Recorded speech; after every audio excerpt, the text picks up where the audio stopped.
오늘 우리에게 주시는 하나님의 말씀 봉독해 올립니다. 에베소서 4장 1절에서 3절까지에 있는 말씀입니다.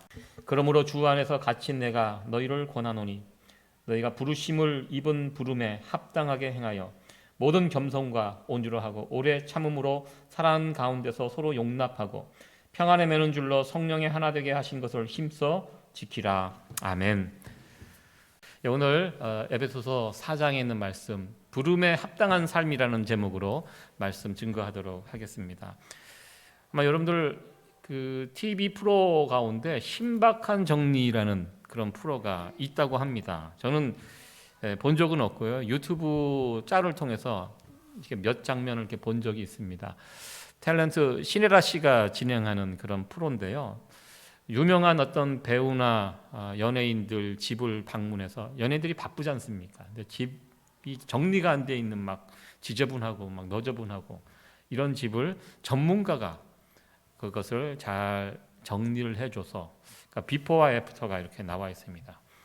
그 전에는 막 어지러웠던 그 집이 전문가가 이렇게 가구 배치, 짐들을 잘 정리해서 깔끔하게 이렇게 새롭게 탄생하는.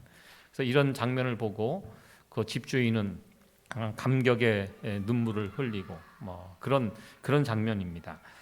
여러분들은 정리를 어떻게 하십니까? 잘 하십니까?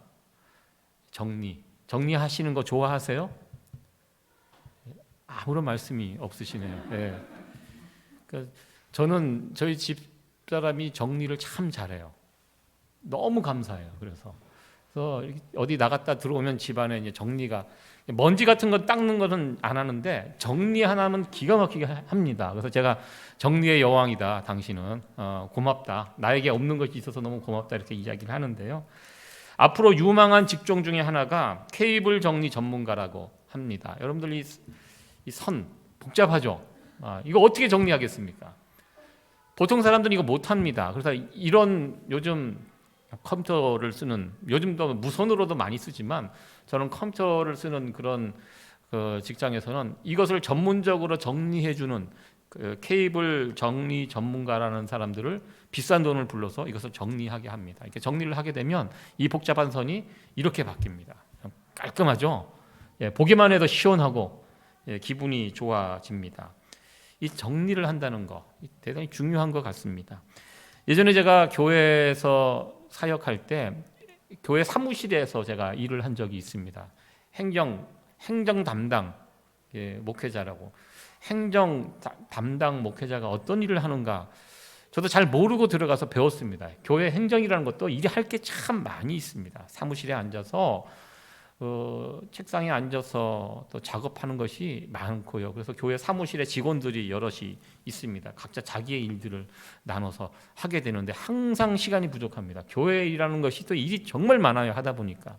그래서 한 분을 새로 그 교회 사무실에서 일할 분을 한번 뽑았습니다. 이제 뽑았는데 그분이 외국계 은행에서 오랜 일을 하시다가 은퇴를 하셨어요. 그래서 교회를 다니시는데 소일거리 삼아서 그냥 교회에서 나와서 일하고 싶다고 이렇게 해서 우리가 교회 사무실 직원을 채용할 때 그분이 지원을 하셔서 그분을 뽑아서 같이 일을 해봤는데요.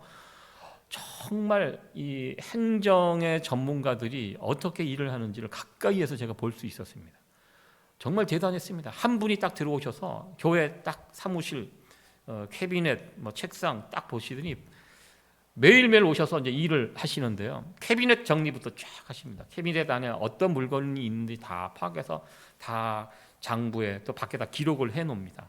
그러니까 저희들 그런 것이 잘 돼 있지 않아가 뒤죽박죽 돼 있어갖고 물건을 어디 가서 사 보면 어디 가면 있는 물건을 또 산 거예요. 이런 경우가 막 있습니다. 여기저기 구석에 들어가 있으니까 없다고 생각하고 나중에 보니까 이런 부분들을 다 끄집어내서 정리를 목록에 정리를 합니다. 어디에 물건이 무엇이 있고 캐비닛 안에 무엇이 있고 교회 차량도 1호부터 10호까지 쭉 해갖고 누가 썼고 그리고 거기다 차량 일지를 기록하게끔 딱 이렇게 딱 일목요연하게 한 분이 들어오셨는데 그분이 행정 전문가라서 교회 행정을 또 쭉 해주시니까 교회가 완전히 달라지고 일의 능률도 붙고 그분이 한 1년 정도 일하시고 다시 한국으로 돌아가셨거든요. 돌아가실 때 너무너무 아쉬워해갖고 정말 이 대단하다. 한 분이 행정을 이렇게 잘 해주시니까 교회가 얼마나 깔끔하게 정리가 되고 또 일의 능률이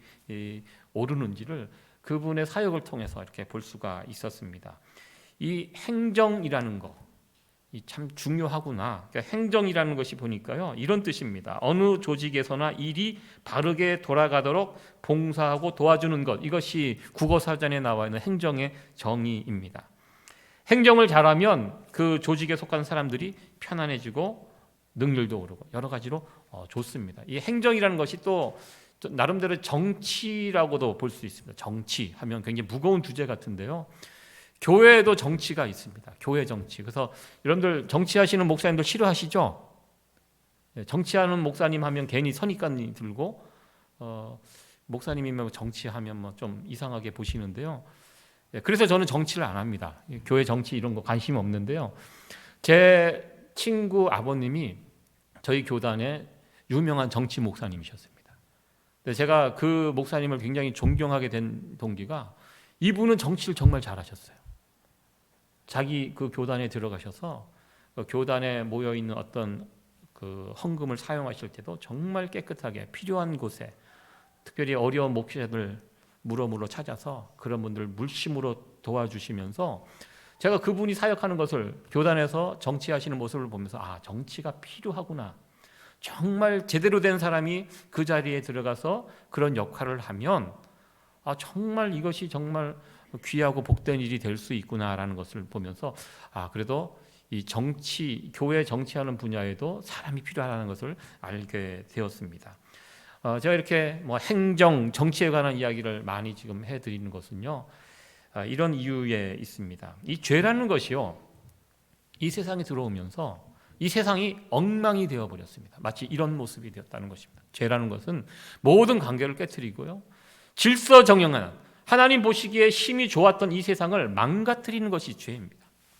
엉망이 되어버렸죠. 순식간에 이 세상이 난리가 났습니다.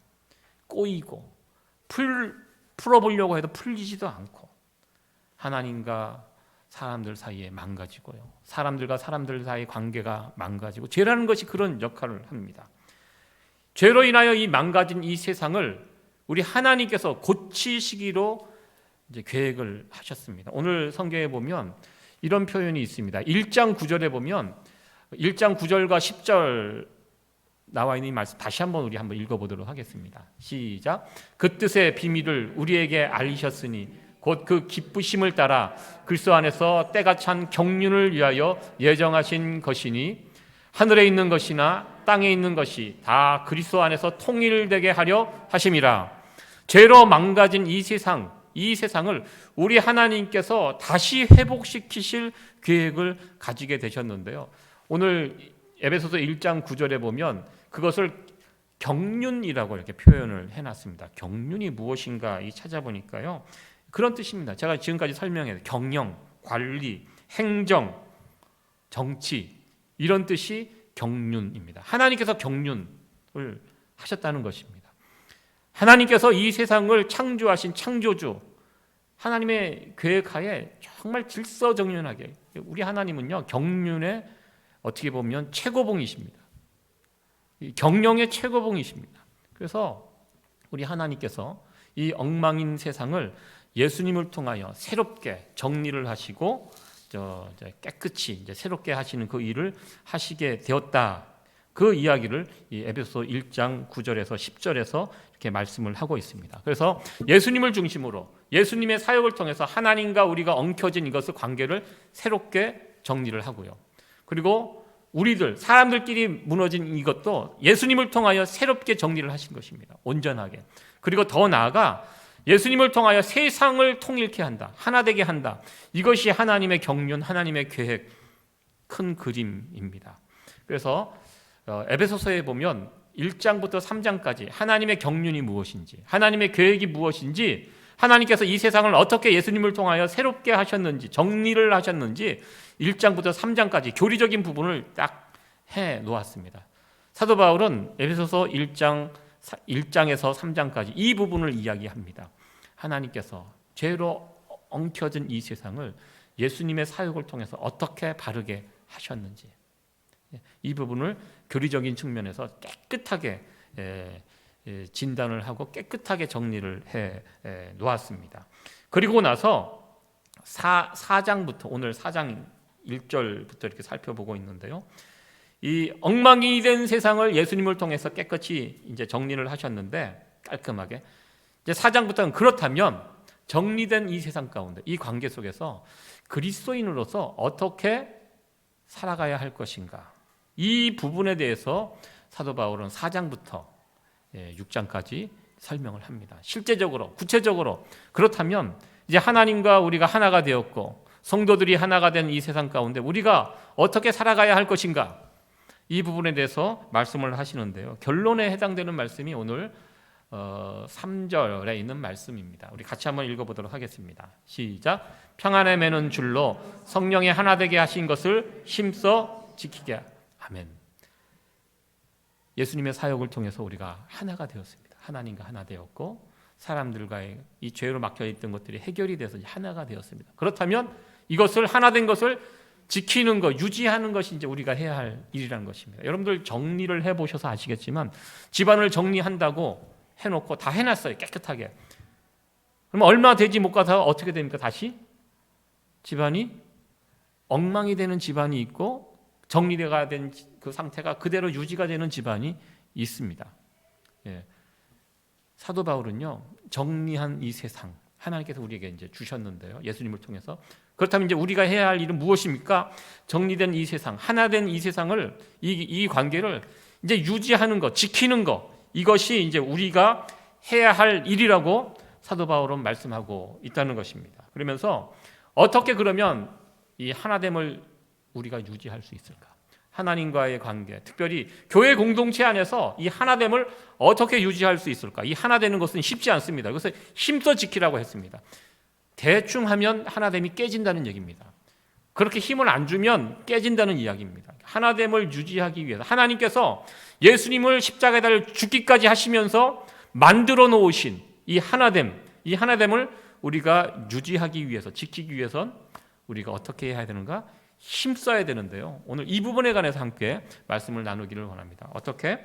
2절에 있는 말씀입니다.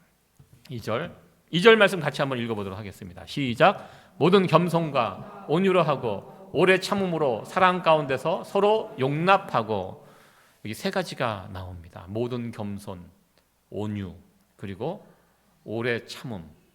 이 세 가지. 이 세 가지를 통해서 우리가 하나됨을 힘써 지킬 수 있다는 것입니다. 하나씩 살펴보도록 하겠습니다. 겸손. 겸손한 공동체가 될 때 그 공동체의 하나됨은 유지될 수 있습니다. 그 하나됨이 언제 깨집니까? 교만한 자가 있을 때 그 공동체가 깨지게 된다는 것입니다. 제가 이번 여름 휴가 때 LA에서 목회를 하는 친구를 방문했습니다. 그 친구가 LA 북쪽 지역에서 1시간 정도 떨어진, LA에서 1시간 정도 떨어진 농장 지역, 그 지역은 다 멕시칸들이 살고 있는 그 한복판에 교회가 있습니다. 참 신기하게도 한인들이 그렇게 많지 않은 그 지역에서 목회를 하고 있습니다. 그 친구하고 이제 만나서 이야기를 하는데, 그 지역에 목사님들 모임이 있다고 했습니다. 그 모임에 자주 만나서 교제를 하는데, 최근에 그 지역에서 그래도 제법 큰 교회에 어느 젊은 목회자가 부임을 해왔는데, 그 사람 비기 싫어서 그 모임에 안 간다고 그 이야기를 하더라고요. 그러면서 그 친구가 나름대로 이제 교회가 큰 교회에서 왔는데, 오자마자 목사님들 모아놓고 자기가 꿈이 무엇이며 묻지도 않았는데 이제 어떻게 할 것인지 목회 청사진을 쫙 이야기를 하면서, 보니까 굉장히 교만한 모습으로, 목사님들 중에 교만한 분들이 많이 있습니다. 여러분들 모르시겠지만 막 그렇게 이제 이야기를 하더래요. 이 친구가 그 모습을 보면서 마음이 상한 거예요. 마음이 상한 거예요. 이 친구 교회는 그렇게 큰 교회가 아니거든요. 그 친구가 저희 친구들 가운데 굉장히 목회를 잘했던 친구입니다. 지금도 잘 하고 있습니다. 참 귀한 목회자인데요. 지금 몸이 좀 아파서 힘을 이제 못 내고 좀 그런 친구인데, 한국에서 있을 때부터 이 친구 제가 봤습니다. 우리들 친구들 사이에 저 친구는 정말 큰 목회를 할 거다. 실력이 출중한 친구입니다. 근데 좀 몸이 좀 좋지 않고, 그리고 그 한인들이 몇 명 없는데 이 포기하고 오라는 데가 있었어요. 근데 이분들하고 이 의리가 있어서 내가 이 간 교회 이분들이 나를 보내면 떠나는데 그런 게 없이 없어 나 여기에다가 내가 뼈를 묻겠다라는 각오로 제가 이제 가서 참 흐뭇하기도 하고 마음이 좀 아팠습니다. 이 작은 교회에서 고생하던 그런 친구인데요. 그 친구가 그러더라고요. 갔더니 그 젊은 목회자가 하나 와갖고 뭐 이렇게 저렇게 얘기하는데 보니까 굉장히 건방지고 교만하고, 그래서 이제 다음부터 그 모임에 요즘은 참석을 안 한다라고 이야기를 하더라고요. 그래서 제가 그 이야기를 듣고 참 같이 좀 속이 상했었는데요. 그렇습니다. 겸손한 자들이 있으면요, 그 모임이 활성화가 돼요. 모여요, 사람들이. 그런데 교만한 자가 있으면 그 모임 할 수가 없습니다. 깨지게 된다는 것입니다. 지금 그 이야기를 하고 있습니다. 교회 공동체 안에 겸손한 모습이 있어야 합니다. 겸손할 때 그 공동체는 하나 되어 같이 할 수 있다는 것입니다. 두 번째는 온유함입니다.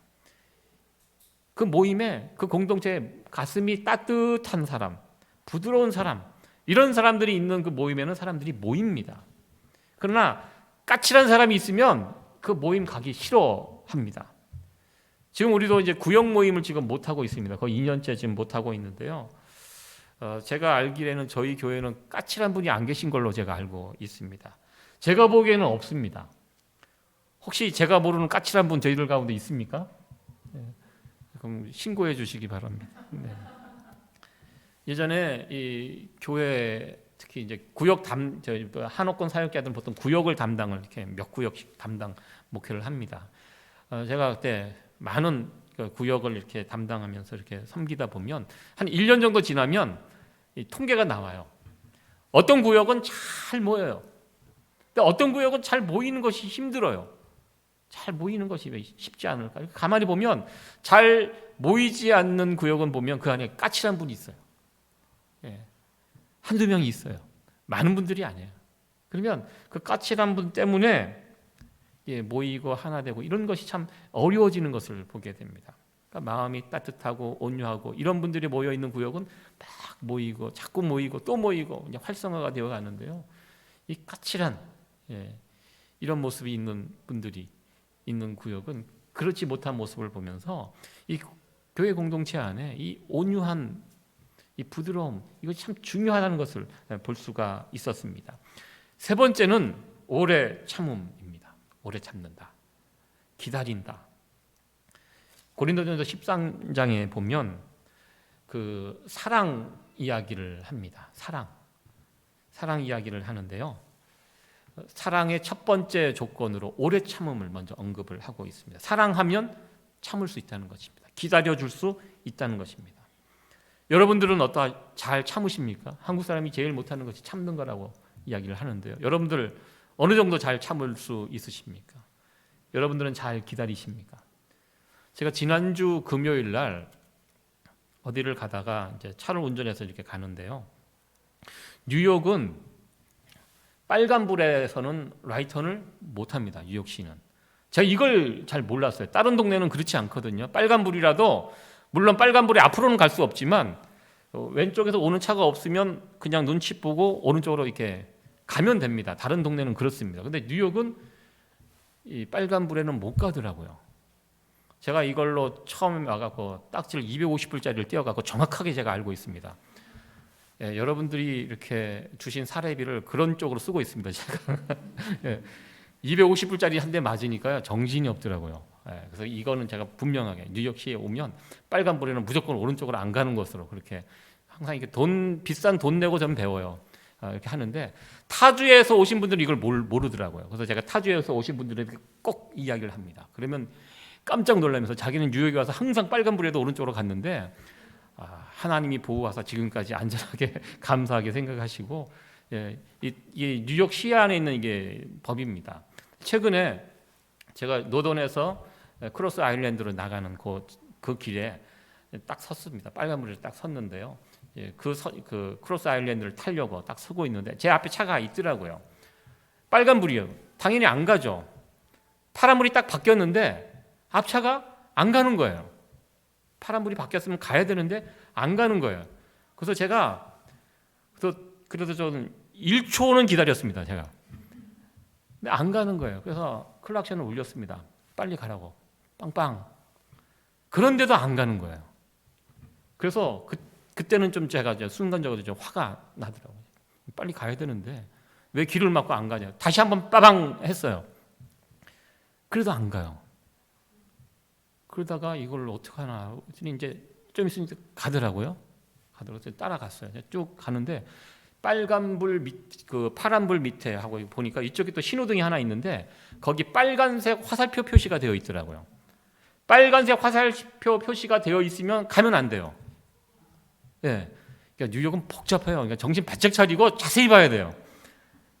제가 그걸 못 봤어요. 저는 파란불이 되면 무조건 가면 되는 줄 알았는데 그 이쪽에 신호등이 하나 있는데 빨간색 화살표가 돼 있고 그게 깜빡깜빡 거려요. 왜냐하면 그게 사람들이 건너다니는 데거든요. 그래서 그 신호를 만들어 놓은 것 같아요. 빨간색 화살표가 깜빡깜빡 거리면 지나가면 되는데 그것이 빨간 채로 화살표가 켜져 있으면 가면 안 되는 거예요. 그러니까 제 앞에 있는 사람이 맞은 거예요. 정확하게 그 사람이 지킨 건데 제가 그거를 딱 보는 순간적으로 너무 창피하고 너무 죄송하고 내가 조금 더 참았으면 되는데 그걸 참지 못하고 그냥 빵빵 이 클락션을 울리면서 내가 그냥 이런 상황을 만들어 버렸구나. 그래서 합차 쫓아가면서 굉장히 좀 미안한 마음으로 그렇게 지난주에 그런 일이 있었습니다. 우리가 조금만 참으면 넘어갈 수 있는 일이 참 많이 있습니다. 우리 가정에서, 또 우리 교회에서, 우리 일터에서도 내가 그냥 잠깐 그냥 참고 그냥 넘기면 좋았을 텐데 그 순간을 내가 참지 못하고 내지른 바람에 분위기 싸해지고 관계가 무너지고 좀 지난 다음에 굉장히 후회가 됩니다. 우리가 하나됨을 지키기 위해서 내가 기다려주는 거, 이 필요할 때가 있다는 것입니다. 이게 오래 참는 것이 이게 사랑이라는 것입니다. 여러분들 세상은요 기다려주지 않습니다. 세상은 무섭습니다. 지금 어제도 저녁에 월드 시리즈 야구 좋아하시는 분들 이 월드 시리즈 지금 보고 있습니다. 좋아하는 뉴욕 팀들이 다 떨어져 갖고 그렇지만 이 야구 좋아하시는 분들은 이 월드 시리즈 특히 재미있는 월드 시리즈가 토요일 밤에 하는 게 저는 참 고통스럽습니다. 다음 날 주일이기 때문에 오늘은 이제 편안한 마음으로 이제 볼 수가 있는데요.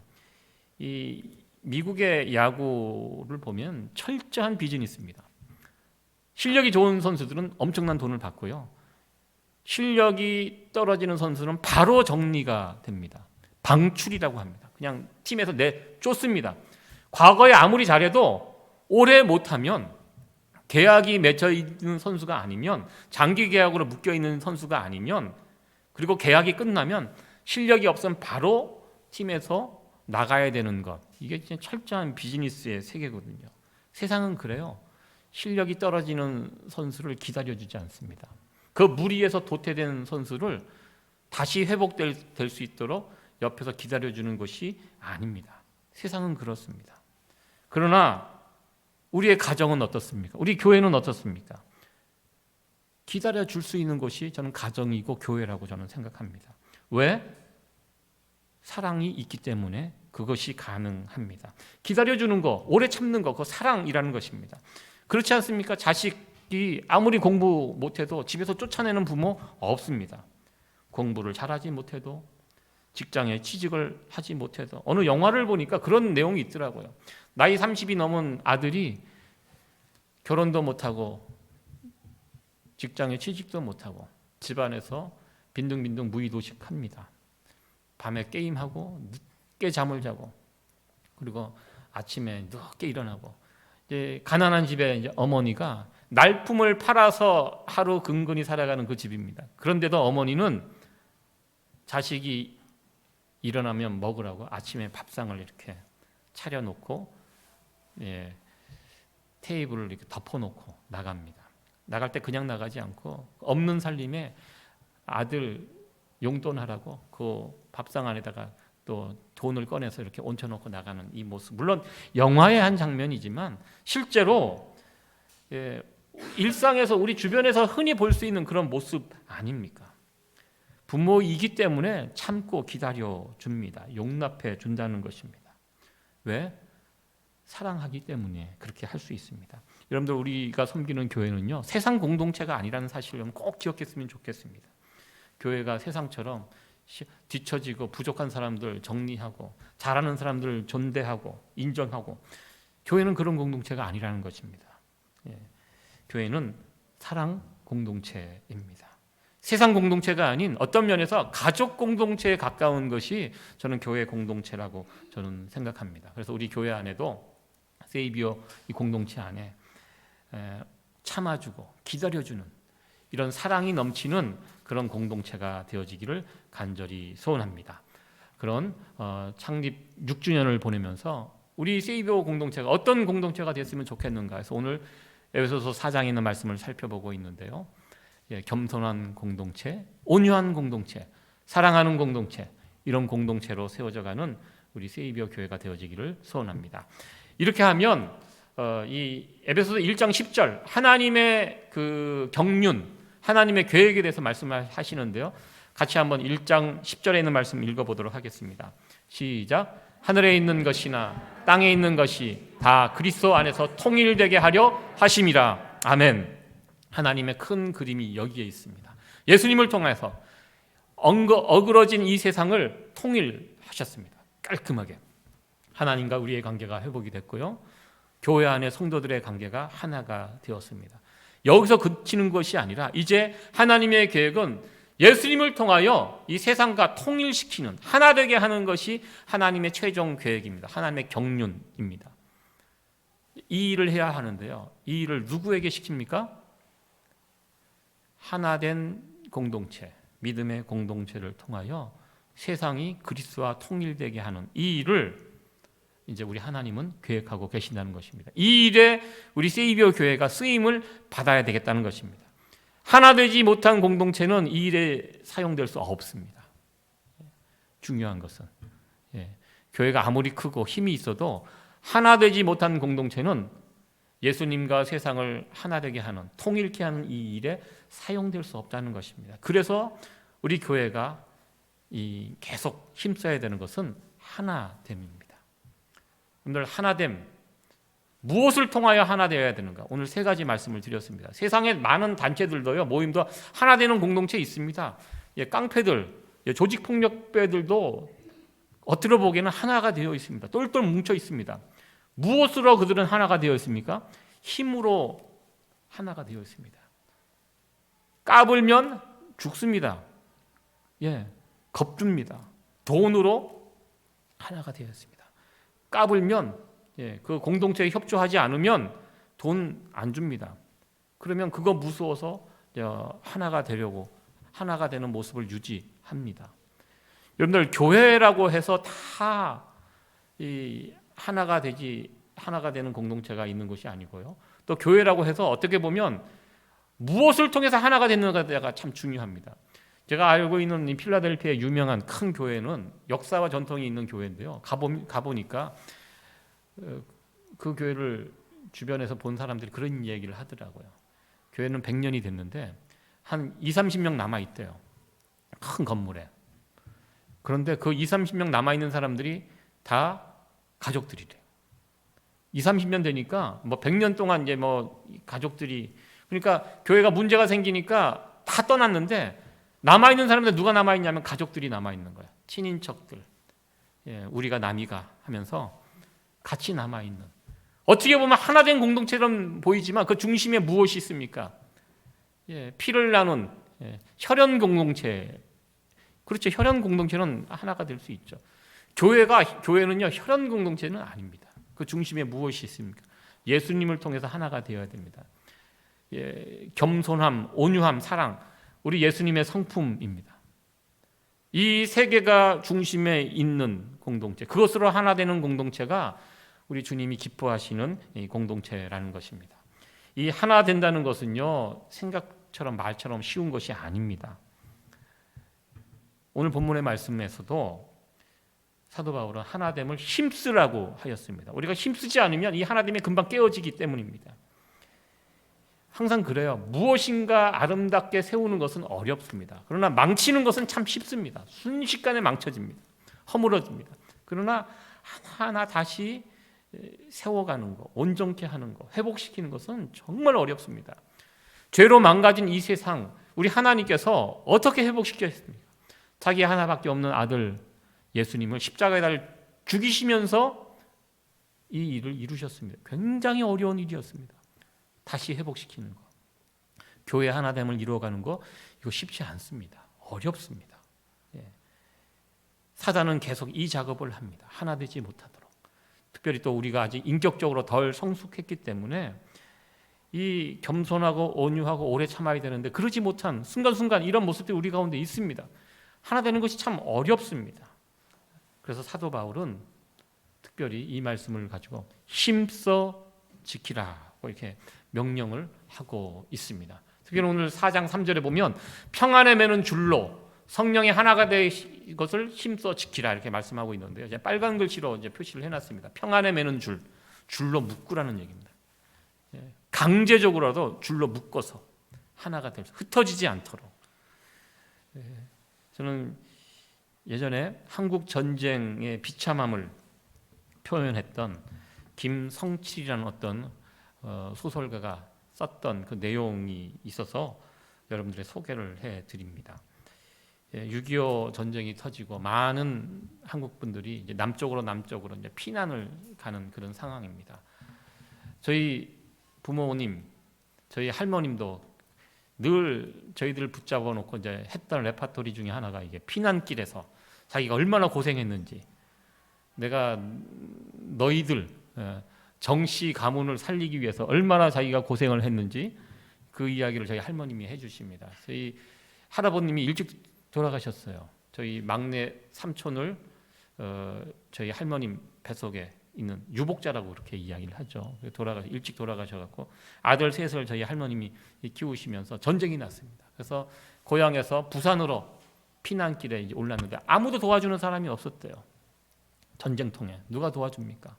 아들 셋, 자식들 셋 데리고 피난길을 오르는데 저희 아버지는 크니까 이제 앞에 걸어가고 둘째는 목에 메고 막내는 이게 등에 메고 그리고 피난길을 갔다고 그 고생을 해서 이 아들 셋 전쟁통에 잃어버리지 않고 다 살려서 키워놨더니 이제 와서 불효하고 있다고 늘 저에게 원망하시면서 막 그렇게 이야기했던 것이 기억이 납니다.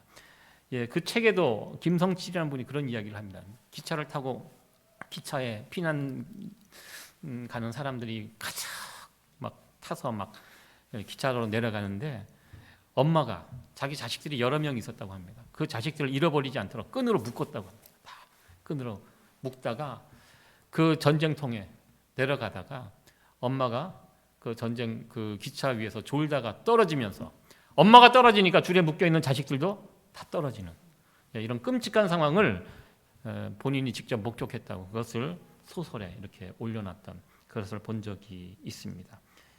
이게 무슨 뜻입니까? 이 피난길, 자식들을 다 묶는, 우리는 흩어지면 죽는다. 우리는 한 가족이다. 살아도 같이 살고 죽어도 같이 죽자. 이것이 가족입니다. 이게 한 팀 정신이라는 것입니다. 우리 세이비어 공동체가 지금 이게 다 묶여 있습니까? 이렇게 우리가 한 팀이라는 이 정신이 우리 가운데 있습니까? 오늘 이 말씀을 통해서 우리도 이렇게 보이지 않는 끈으로 이렇게 서로 이렇게 묶을 수 있는 그런 세이비어 공동체가 됐으면 좋겠습니다. 말씀을 마치겠습니다. 오늘 하나님의 경륜, 계획에 대해서 에베소서 말씀을 통해서 함께 나눴습니다. 하나님의 큰 그림, 하나님의 계획은 무엇입니까? 죄로 망가진 이 세상을 예수 그리스도를 통해서 하나님과 하나가 되게 하는, 통일케 하는 이것이 하나님의 경륜이었습니다. 그래서 1장에서 3장까지 이 경륜에 대해서 쭉 설명을 합니다. 어떻게 하나님과 하나가 되었는지, 하나님과 우리가 하나가 되고, 또 교회 안에 성도들이 하나가 되고, 그리고 사장부터 어떻게 하면 이것을 유지할 수 있는지, 교회가 이 하나됨을 어떻게 지킬 수 있는지를 겸손과 온유와 사랑, 이 세 가지를 가지고 사도 바울이 우리에게 권면을 했습니다. 그래서 이 겸손한 공동체, 온유한 공동체, 사랑하는 공동체가 될 때 그 교회는 하나가 될 수 있고, 더 나아가 그렇게 하나된 공동체는 이제 하나님의 최종 목표는 이 세상과 그리스도가 통일되게 하는 것, 하나가 되는 것이 최종 목표입니다.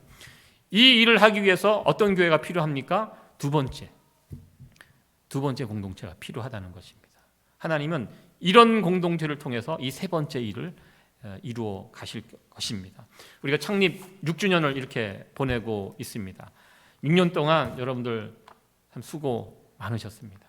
저는 우리 세이비어 교회가 참 겸손한 공동체고, 그리고 온유한 공동체고, 사랑이 그 어느 공동체보다 많은 공동체인 걸 참 감사하게 되고요. 오늘 말씀을 준비하면서 우리 세이비어 교회가 참 귀한 공동체라는 것을 다시 한번 볼 수 있어서 하나님 앞에 더 감사하게 되었습니다.